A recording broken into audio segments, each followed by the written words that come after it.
Hey there guys, and welcome back to the Travis and Damian Podcast, episode 35. We are available on anchor.fm/Travis Damian Podcast, along with Spotify, Apple Podcasts, Google Podcasts, and many more. Today we're going to be talking about the general news, and then we're going to get into our recent activities, and then the PlayStation 5 limited launch sort of news article that went out. So the first piece of news is a update on the last episode's main topic, which was the Cooking Mama Cookstar. It was pretty much what I took it from, a whole legal battle situation, and it looks like that it is that.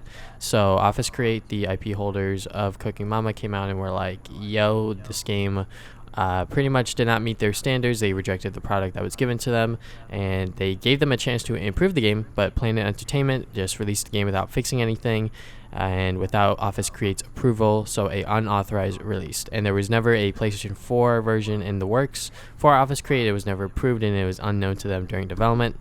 Then Office Create decided to terminate the license with Planet Entertainment because they pretty much just did whatever the fuck they wanted, and legally they weren't allowed to do that. So now they are taking further legal action. Then Planet Entertainment, the publishers, they came out with a statement on Twitter that had a lot of grammar errors and a lot of very interesting things like unicorn food and other things in it. And they pretty much said that they followed what Office Create said in the approved design, and they just said that they are within the legal rights to, publish the game or whatever. So it's pretty much about a he said, she said sort of thing, but from my understanding, the game is really bad. It's actually like super bad from like a technical standpoint, and like I actually went on eBay and like bought one of these copies, so I've yet to open it and actually play it for myself, but I just have it as like a collector's item. But I'm more leaning towards Office Create because it seems like that this wasn't a game that they really wanted to come out, and it kind of just dropped, and then it was removed, and then all this controversy happened with the fake news about the crypto mining and all this other stuff. So what do you think, Damien? Yeah, that's about what I've been hearing too. Like, for one, the game is bad. Like, I hear, Cooking Mama games are like, they're always not the best, but they're okay. I hear this one's like really not good. Mm-hmm. And yeah, I'll probably side with Office Create here rather than Planet Entertainment, since they seem really sketchy anyway. Like, even if the whole like data mining thing isn't real or whatever, it just seems like a lot of things they're doing seems very like mishandled in their end, with them just releasing it anyway, and like just this whole mess. Even though Office Create really didn't want this to happen anyway. So yeah, I think people should lean more towards Office Create than Planet Entertainment, since they've been doing so much weird stuff with this game to begin with. Mm-hmm. And yeah, the real victims here are the Cooking Mama fans. Like, they've been waiting for a game for a while, and now they got this. It's not fair. Everyone loses in the end. Yeah, it's a pretty bad game. I haven't read any of the reviews, but all I could see are just like bad scores and just like bad headlines, like this game is just not polished and things like that. And I'm just like, that's kind of what I expected. And like Planet Entertainment, they definitely like took advantage of like this drama when they like opened that site that was like shop.cookingmamacookstar.com, so like people could buy the game directly from them, so they could get more money out of it, I guess, before like they were legally obligated to not sell it anymore. So I wonder what's going to happen when this whole thing like dies down. Will the game just like never be technically released? Will the game like, if you own it, you own it, and then if not, they're not going to make anymore because legally they can't, sort of thing.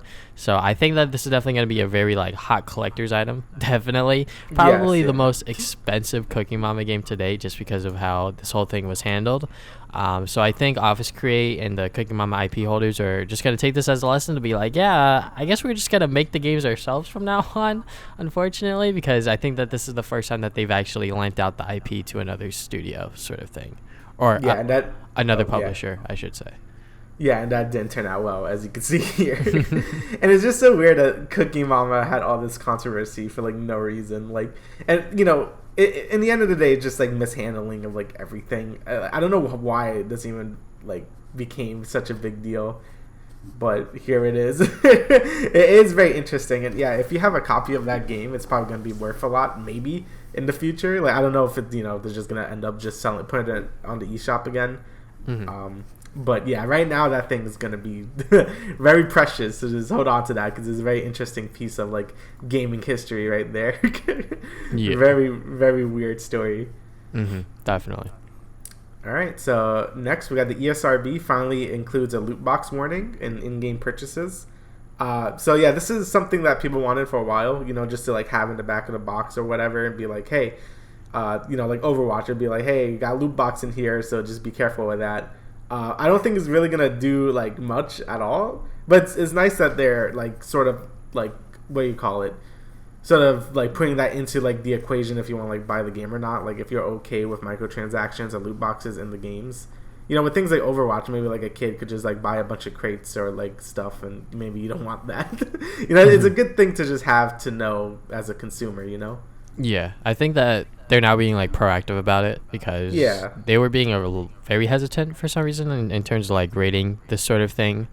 But I think that it is good, because I know that in like this blog post that they posted, it was like a lot of like people were like, email them or whatever, because like they were parents and they were concerned about like this loot box thing, because they were actually educated on it.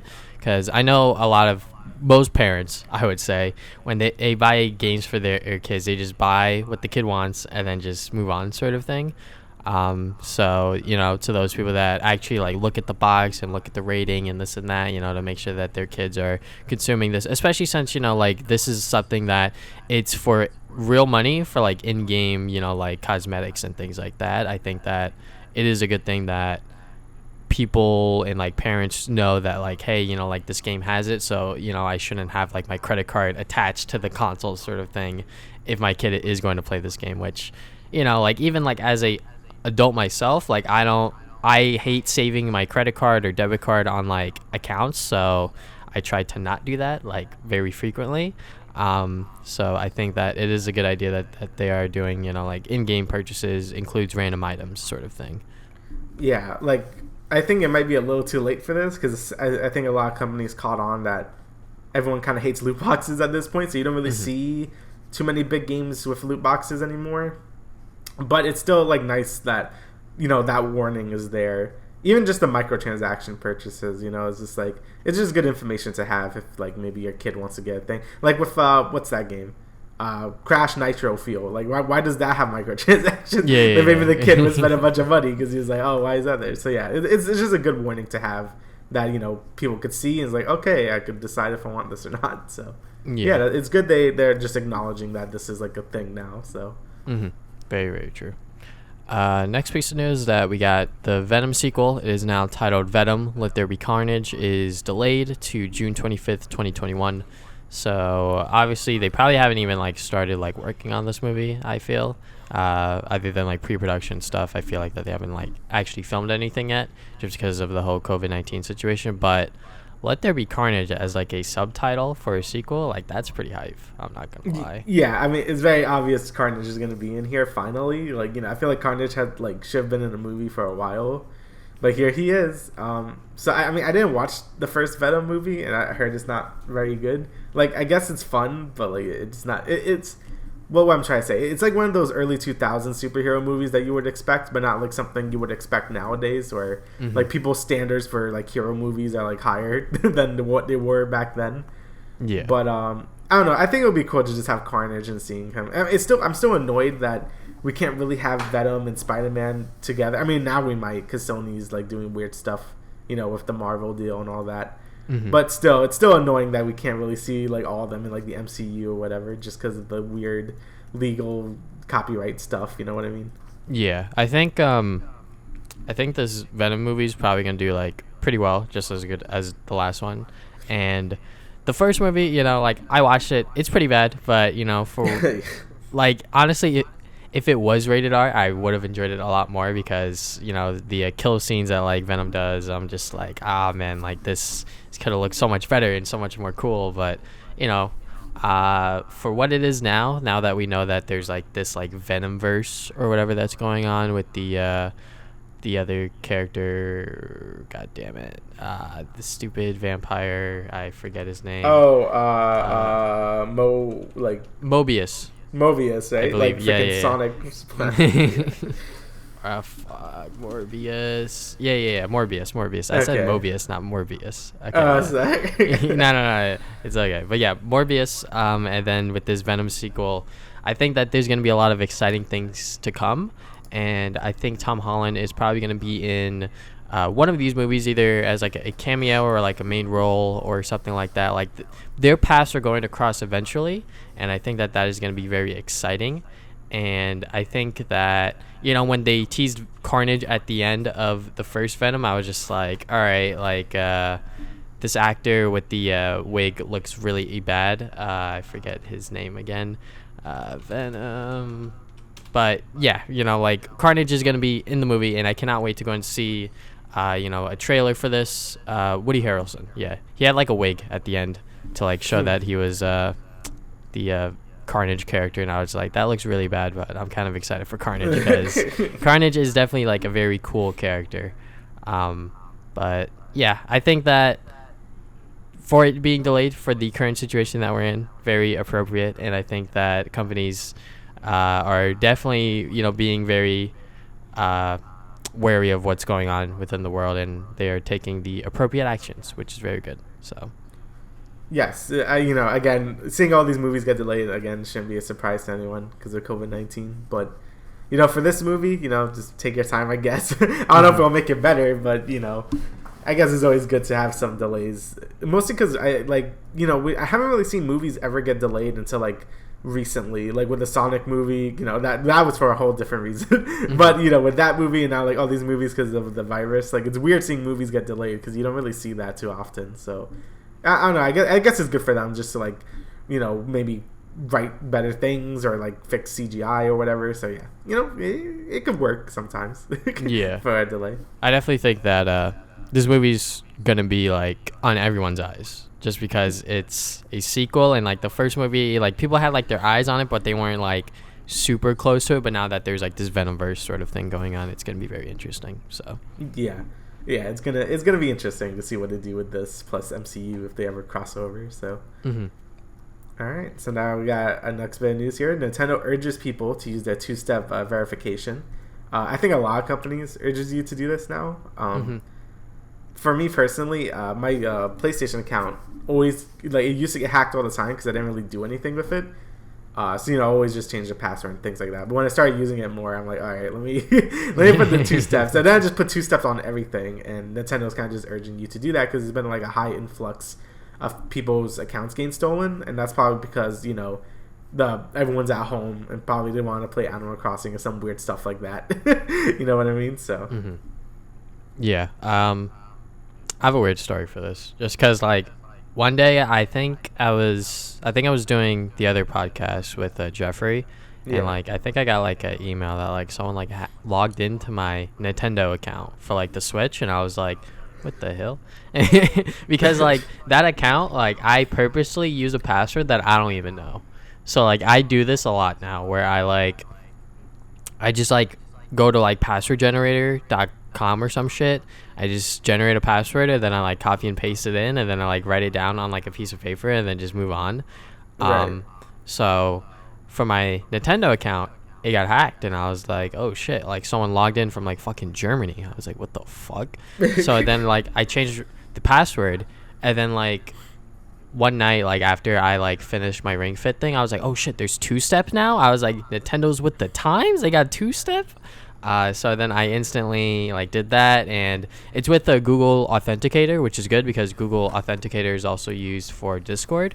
So pretty much the way that Authenticator apps work is that like it just pulls up like a code, and it generates like every like minute or something or whatever the timer is. So yeah, like now that I changed my password again, and I also have this two-step, it's going to be also very good because like whoever hacks into my account, they must have everything then. Like, I don't know. At that point, I guess I lose. But like this is definitely like very, very good that they are encouraging people to use two-step. And I think that this is a PSA to anyone that has a Nintendo online account, especially if you have, you know, a Switch. You should definitely use this two-step authentication because I think that it would suck if you're, you know, whether you have like credit cards saved on your account or like things like that, because every single time you go into the eShop, you need your password. So I think having two-step is very important. I'm not sure if the two-step activates when you enter the eShop as well. All I know is that when you know, initially sign in, they ask you for the two-step code or whatever. So yeah, it literally like just sucks that like people or like companies encourage you to use it after like something like this happens, where like 160 accounts, according to Nintendo of Japan, they were like, yeah, these like 160k accounts were like compromised or whatever. So it sucks, because I think that there are some people out there, like this guy on Twitter supposedly said that over 100 people like accessed his account or some shit, which is weird.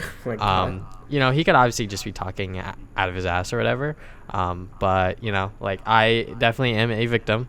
Someone in Germany was like, I'm gonna go into this kid's account. Luckily there was nothing on there, so they didn't get anything important, because I don't save credit cards like that. But you know, guys, use two-step if you can. So yeah, that's basically the moral of the story. Just use two-step on everything. I use, you know, it could be a pain in the ass sometimes, but it's like it's better than getting hacked and like people stealing your money or whatever. So yeah, use two-step. It's very helpful. And like, you know, you could also do the thing that I do, where I use a password that I don't even know, and I just like write it down somewhere, and then like when I need to use it, I just pull it up. And I mean, like I kind of do the same thing, but you know, I have like a variation of passwords I use that I would know, but it's still like, you know, yeah. Still safe. Yeah, just be safe. It's dangerous out there. Yeah, especially with everyone staying inside, people have the time to learn how to fucking hack and shit, I guess. Yeah. Alright, so we're gonna move on to our recent activities. I'll let you go first, because you have one thing. I got one thing that I've been playing a lot, and that's the Final Fantasy VII Remake. So I finished it. I almost did everything. I'm doing like a hard mode playthrough because I liked it a lot. And yeah, basically I could say I really did like it. It's really good. As a remake, it's very good until the very end, which a lot of people have been saying. The ending does things, and you know, some people don't like that.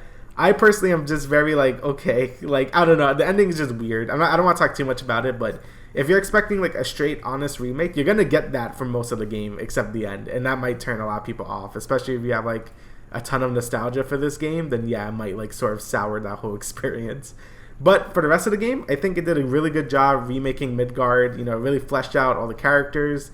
You know, I really cared about some of the characters that just kind of died off in like the first hour. Like they actually like cared, and like, you know, I don't know, like it was really good. Like they really did flesh out a lot of the characters and stuff.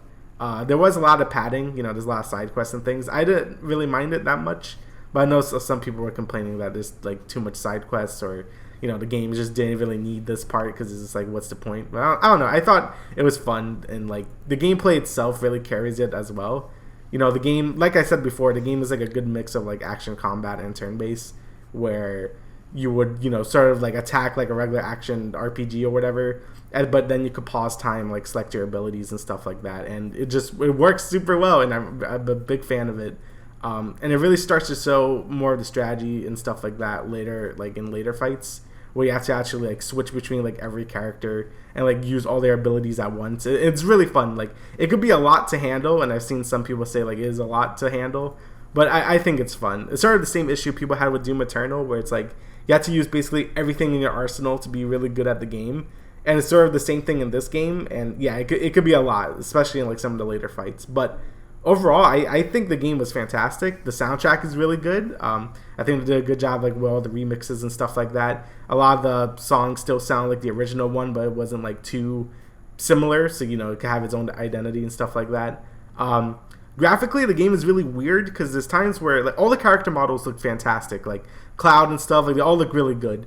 But when you look outside, like some of the textures look real bad. Like this game feels like you're playing like on the lowest setting on a PC or something, and it's very weird. I think this game would look really good once it gets on PC, or on like they do like a remaster on PS5, because you know, you could already tell like this game was just too much for the PS4 at this point. Luckily the frame rates never dropped. Like I never noticed any frame rate dips besides like when there's like a bunch of particle effects, but you kind of expect that at that point. But even then, it's very, very like not frequent at all. Like I barely noticed any frame drops, which was very impressive. But yeah, overall, I think the game is fantastic.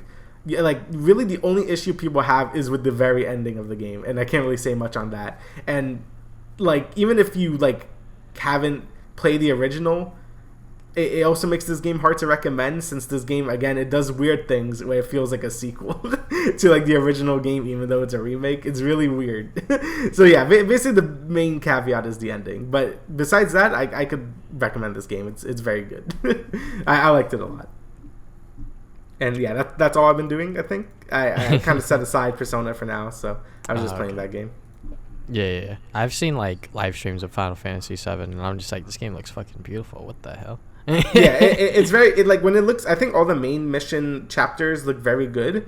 It's more the side quest chapters where like the textures get kind of bad if you look at it too long.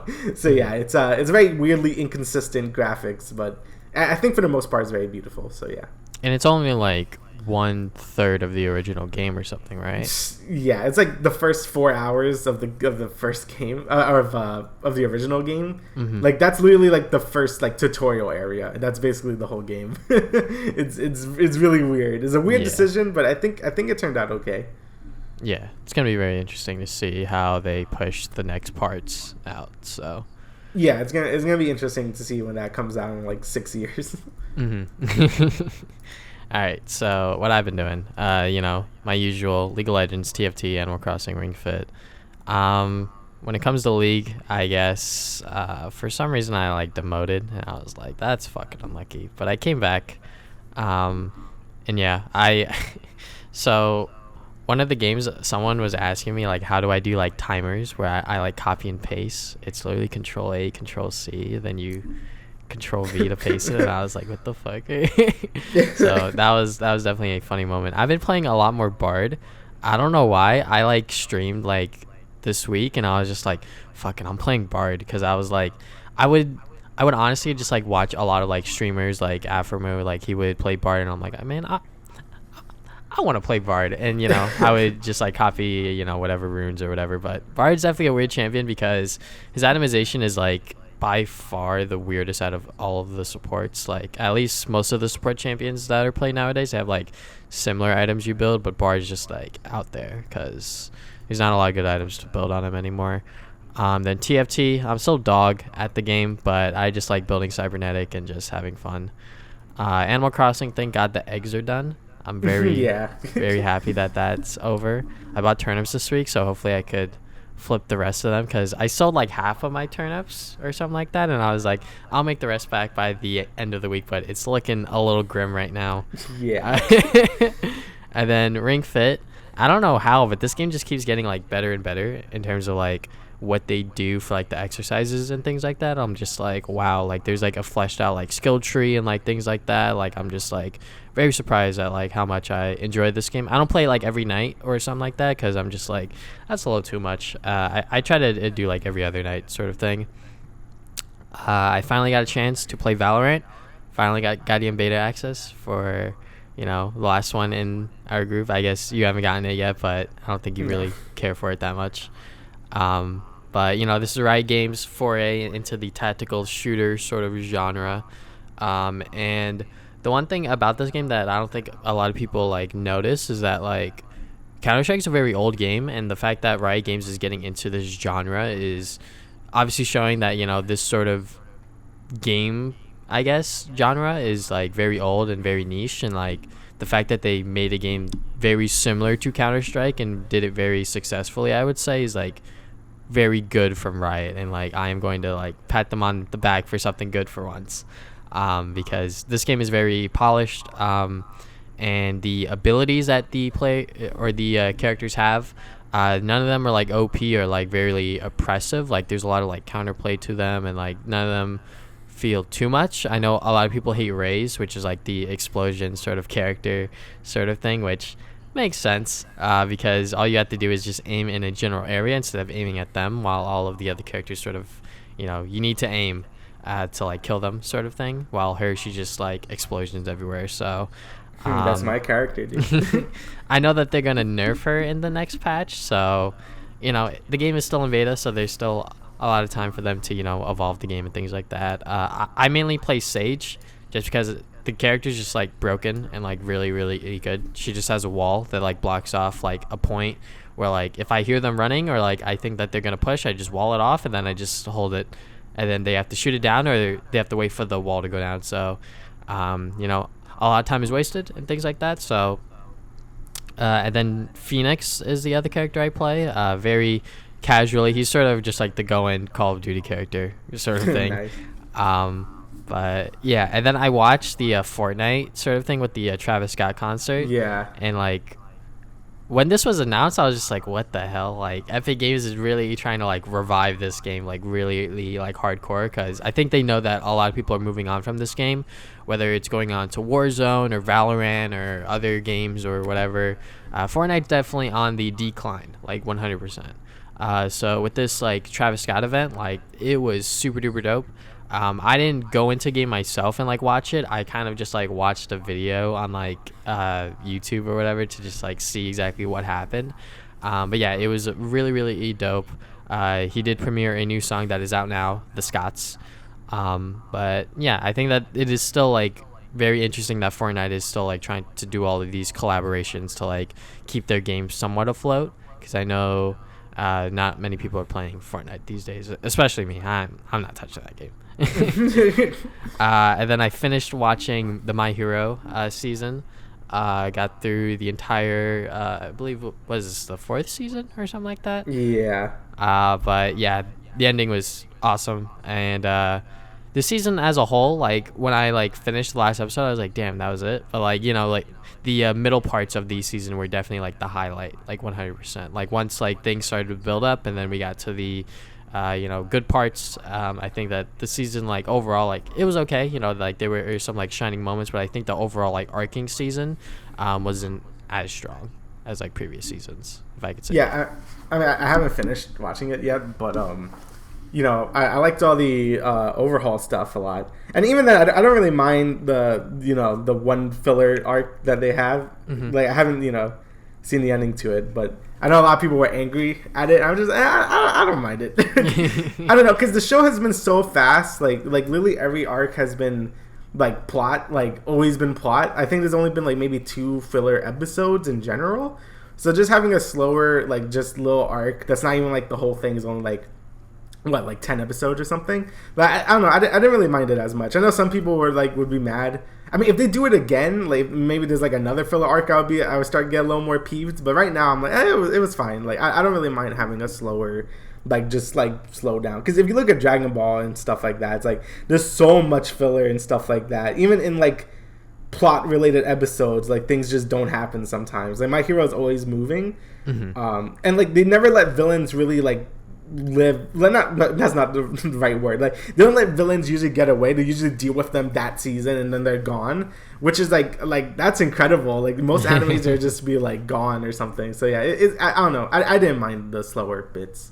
So yeah, I think that anime, like when you watch it, like I think there's a certain expectation where like, all right, there's gonna be a filler arc and like you can watch it or you cannot, sort of thing. Like some people choose to not watch it, which, you know, that's how they want to watch their anime, you know, just how it is.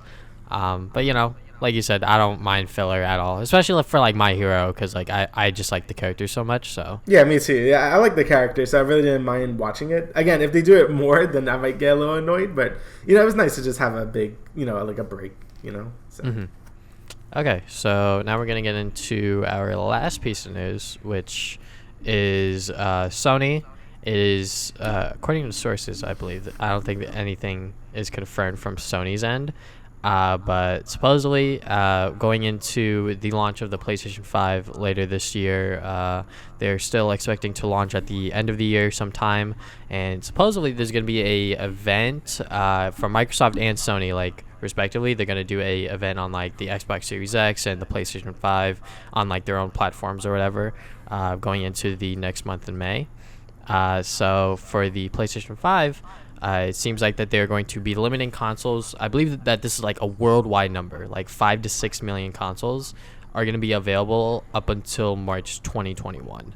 So that is a very long time. Like I think that that's like a 4 to 5 month window from launch to then, where like there's only going to be 5 to 6 million consoles available. And just to give that into perspective, is that the PlayStation 4 within its first 2 quarters, it sold 7.5 million, which I'm pretty surprised about, because the PlayStation 4 had like jack shit games on it. It did have nothing. Yeah, it really had like pretty much nothing, and like that's the main reason why I didn't buy a PlayStation 4 at launch, was because I was like, there's only Infamous Second Son, and then like there's like nothing else. So it's pretty much because of the COVID-19 situation. It is affecting promotional plans along with the production of the console itself, and it is supposedly priced at $499 to $549. So like, what do you think about this, Damien? The whole like situation. Okay, so I think they should have just delayed the PS5 at this point. Like, I feel like doing this weird limited launch is just gonna hurt like the consumers way more, because I feel like a bunch of scalpers might just buy a bunch of these consoles and then just sell them for ridiculous prices. Like, that's my biggest fear right now. And second, it's just like, I mean, that price point is also kind of what I expected it to be. Didn't I say it was gonna be like that around that price? I can't remember. Probably. But that price sounds about reasonable. But anyway, I really feel like they should just delay the console, and I feel like Sony doesn't want to do that unless Microsoft is going to do it. So they're like in this weird Cold War sort of thing where it's like, all right, I'll launch the system if you launch the system, and then like, okay, like, you know what I mean? Like, they're both like, they can't really, like, Sony isn't okay with delaying this unless Microsoft is okay with delaying it, and it looks like they both aren't okay with that. So they're just gonna launch in this weird limited state, or at least Sony is. And again, I think they should just delay it until like March 2021. Like, I know it's probably gonna hurt, you know, like shareholders or whatever, but I feel like at the end of the day, it's gonna be better for them anyway, because again, doing this weird limited launch is just gonna like hurt everyone else, because like, you know, scalpers are everywhere. You know, you saw that with the Switch too. Like, they just bought a bunch of Switches and now they're just selling them for a bunch of money. So yeah, I'm not really a big fan of this. The only good thing is like the PS5 might not have anything at launch anyway. Like, it might have like one big game and that's it. So I'm not that concerned myself. Like, I didn't get a PS4 until like 3 years ago, until like 2017. Like, you know, I could wait, but still, like, for people that really want a PS5, I feel like it's just gonna hurt everyone instead of like, you know, I don't know. I feel like they should wait. That's my biggest thing.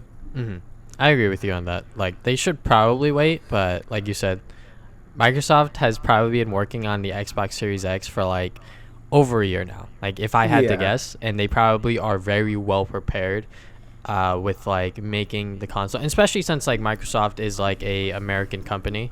Like, I don't want to get politics in here, but you know, like PlayStation is probably outsourcing a lot of their parts, and like Microsoft, like I'm not saying Microsoft is doing everything in house, but like they probably have like a lot of Xbox Series X like units sitting around somewhere. And when the whole COVID-19 situation like blew up, they were probably like, all right, I think we have like pretty decent amount of consoles at this point, or like maybe we don't even know. Like, this is definitely like me just speculating out of my ass. So if Microsoft delays, Sony's gonna delay. But since there's no sight of like Microsoft holding back now, you know, they are very firm about this whole like holiday 2020 sort of thing. I guess Sony's just gonna be like, all right, there's not gonna be a lot of PlayStation 5's laying around, so I guess you better get your pre-orders in, or else you're not gonna get one, sort of thing. But up until the you know, whatever event happens next month, we don't know anything about what's going on. Like, this $499 to $549 price point, very reasonable, I think, for how powerful this console is, and you know how much Sony is putting into this console. But I think a lot of people are going to be hesitant with dropping like $600 after tax for a, you know, box that plays the newest game, sort of thing. You know, like, you have to like sell them on like certain games that'll be at launch, hopefully. You know, maybe like The Last of Us 2 or like Ghost of Tsushima, like maybe those games will get ported over, or like, you know, a brand new exclusive game, sort of thing. But we don't know anything yet. Like, a lot of this is just like speculation and like sources saying this and sources saying that. But with the information that we're given here, like 5 to 6 million consoles, that is not a very high number. I can't even talk. High number, especially since like you said, like, scalpers are probably going to get their hands on this and probably try to resell them for like $1,000 or something on eBay or whatever. And since it is not a essential item, like, they can get away with this. Like, this is 100% like a luxury item and not something that you 100% need. And, you know, hopefully the PlayStation ponies, or, you know, PlayStation fanboys, realize that, like, you know, like, it is okay to wait, you know, a year or two before getting this new console, especially with the world that we're living in right now. You don't need everything at launch, and I think buying a console at launch is probably one of the worst times to buy one, in my opinion, because I have experiences of buying like the Wii U and like the 3DS, and like buying those at launch, it's just like not all that great, in my opinion. Yeah, usually they have like one game. Even the Switch, like, you know, Breath of the Wild was on Wii U, but, you know, I got on Switch. But that was really the only thing for it for a while. PS4 also, like, I don't even remember what came out on the PS4. I know a lot of people play like Warframe, but that wasn't even on PS4 exclusively, but people just played that because there was nothing else. And Xbox One, that thing didn't have anything for a long time. So yeah, I wouldn't like, if you can't get your hands on the PS5 at launch, then don't worry about it. Like, you'll be fine. Like, most of the things are probably going to be on PS4 anyway. Like, they might port over Last of Us Part 2 and Ghost of Tsushima, but they're going to be on PS4, so it's fine. And they might have like 1 or 2 exclusive PS5 games, but that's about it. I mean, if there's like a Ratchet and Clank on launch, then I'll buy it. But I highly doubt it. That's the only thing that would make me buy a Sony console ever, actually. Like, the only time I get like a PS anything is if Ratchet and Clank's on it. I'm like, all right, time to buy it. But yeah, I don't know. I would probably be like that, but I think I would be a little bit more hesitant dropping like $600 for it. Yeah, you're right, but still, I won't. But that's you with your money. But yeah, I definitely agree with you to a certain extent. I do remember like when the Wii U, like the first year, I was like, oh, like Pikmin 3 is gonna come out like at this time, and like when that came out, like that's definitely like still my favorite ever Wii U game. So I'm glad I bought it at launch, the Wii U. But even then, like it took so long for that game to come out, and I was just like, oh my god. But yeah, like it just seems weird that they are limiting this release so heavily that like when it does launch, there's gonna be so many news articles like it's sold out everywhere, scalpers are racking it up to this price, people have bought it at this price or whatever. Like it's honestly gonna get pretty crazy, because I think a lot of people with their stimulus checks, like some of them probably have used it towards bills, but I know that there are some people, including myself, that have yet to use a lot of it, and some of them have yet to use any of it. So who knows? It is definitely a long time from now, going into the holiday later this year, but who knows? Anything can happen next month, because these events supposedly that are going to happen from Microsoft and Sony, Microsoft could be like, we're going to delay the console until further notice or whatever, just to make sure that everything's okay, sort of thing. Yeah, it's gonna be a crazy time. Like I don't know what's gonna happen with these consoles. But because it seems Microsoft, it just seems more prepared, right? Like Sony, I don't even know what the thing looks like yet. Mm-hmm. So yeah, they seem like a mess right now. So yeah, it's gonna be interesting to see what happens. But honestly, I think the PS5 would benefit from a delay, but they seem like they really don't want to do that just so Microsoft doesn't get their hands on this next gen first. You know what I mean? Yeah, it's I think it's not about who finishes or who enters the race first. It's about how you finish, sort of thing, or whatever the hell that saying's called. Yeah, you nailed it. Yeah. Okay. So, is there anything else you would like to add, good sir? No, I think that's everything. Okay. So, thank you guys for listening to the Travis and Damian podcast once again. We will see you guys 2 weeks from now with another episode. Later.